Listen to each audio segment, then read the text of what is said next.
नमस्ते अल यो भिडियो बनाउँदैछु म है। यो पनि काठमाडौँ भ्यालीबाट बाहिर हो है। चिन्नुहुन्छ यो ठाउँलाई? कतिजना चाहिँ यो बाटोबाट ओहोर गर्नु पनि भयो होला है। आज घुम्न निस्केको अनि नयाँ ठाउँ है। सानो अब रिसोर्ट भनौँ कि के हो, रिसोर्ट पनि भन्नु मिलेन, रेस्टुरेन्ट टाइपको हो यो होइन।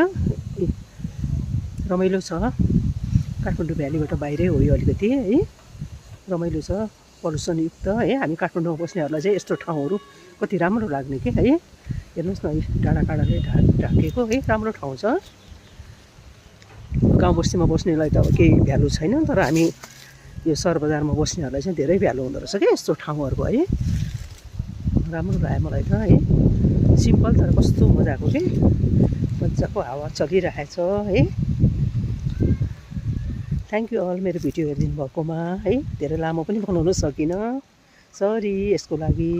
थ्याङ्क यू सो मच मेरो भिडियो हेरिदिनु भएकोमा।